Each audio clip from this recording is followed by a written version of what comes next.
So this morning I'm just going to do a basic pot roast. Now I know most of you are old hands in the kitchen and have this down, but I have to remember that some of you that are watching me may be new to cooking. Hi Drew. So I want to, Drew's my nephew, and also my children, I want them to have these recipes quick and easy that they can do themselves and have dinner ready. It's gonna be just as quick throwing this together as going through a drive-through. So first thing you need is a slow cooker. Now, if you don't have a slow cooker or crock pot, you could do this in the oven, but they're very inexpensive. Put it on your Christmas list, your wish list, buy yourself. It is a lifesaver when you are working, or even if you are a stay-at-home parent or stay-at-home caregiver. They're nice to be able to put them in, put the food in, forget it, and go on about your day. So here we go. I have two slow cookers actually. This is my everyday driver, my favorite. They no longer make this style of West Bend, and I don't know what I'm gonna do when this one falls apart. I don't even want to think about it. All right, so inside of here, I have my chuck roast. This is a chuck roast. It is about almost 2.5 pounds. Now I've just put it in there while I was cutting up my ingredients. So I've got a little bit of color on this side. Now, if you want to get fancy, if you want to flour it or brown it, flour it and brown it in some butter in a skillet, or just brown it in a skillet, you can do that. I'm not going to. I never do that. My roasts are delicious. So, slow cooker, roast in. I've already salted it, so salt, pepper.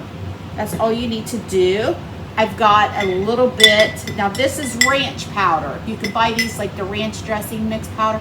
You can do this or you can not do it. That's up to you. I'm gonna do it.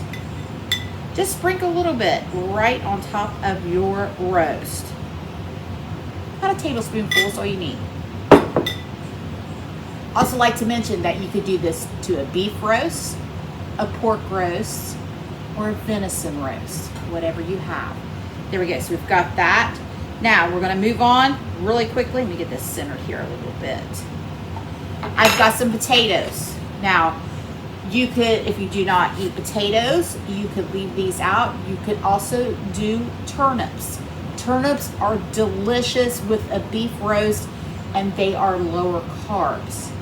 You get a 3-pack of turnips at Walmart. I have potatoes, that's what we're going to use, because that will be for Elena. That's Mason's fiance. All right, so in goes the potatoes. Just putting them all around the roast. If y'all weren't here, I'll just dump this stuff in here quick. But, I'm trying to be a little bit more demure. All right, onion, carrot, celery. Leave out, put in. If you don't like any of this, don't put any of it. Just do the roast. It's not a big deal. I'm gonna add those all in right on top of our beef roast. There we go. Now I'm going to salt and pepper my veggies. This is a black pepper, white pepper mix. One of my friends on YouTube taught me about that. What a wonderful concoction that is. Pepper, salt,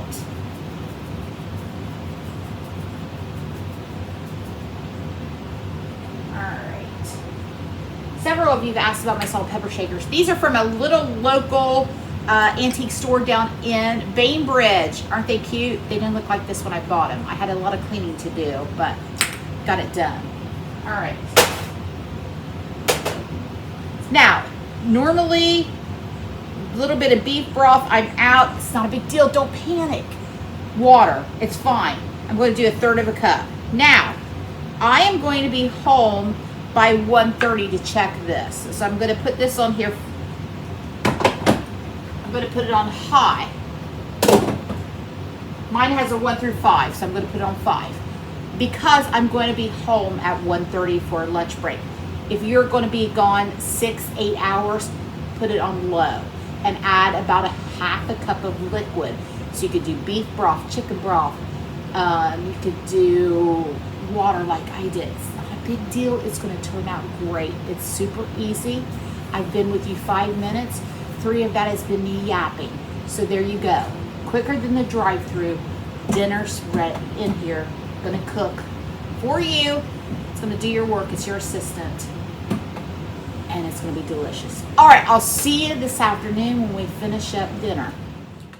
So we're home from work. It's 2 o'clock. We got held up a little bit later. We had to run some errands. We had some late dine-ins. So anyway, the roast has been in for 5.5 hours. So all I'm going to do is I'm going to spoon up these amazing veggies.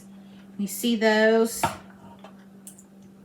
I'm going to work on getting all of these taken out. So our veggies are out. Look at this gorgeousness. Now I'll probably salt these again, pepper them, and maybe add a little bit of butter.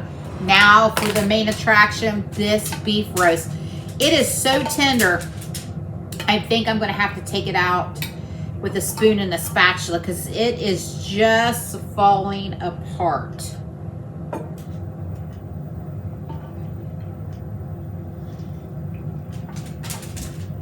There we go. So we've got this great juice here in the bottom. Now that's just, we only added a 1/3 cup of liquid, but I've got quite a bit of liquid in there every time I tilt it up. There's enough if Brock wants some brown gravy that I can take these drippings and make some brown gravy. If you don't have a slow cooker, you can put everything in a roasting pan, cover with foil, 350 degrees for 3 and 3.5 hours, depending on the size of your roast. Move that off to the side. I mean, look at that. I want to show you how tender. It just completely falls apart. No need for a knife. Oh my goodness. Now, if you want it to be able to slice it, you can cut back the time, but I like it just like this.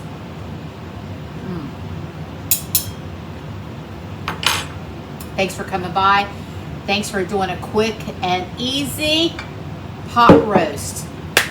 Dinner's ready. Let's eat.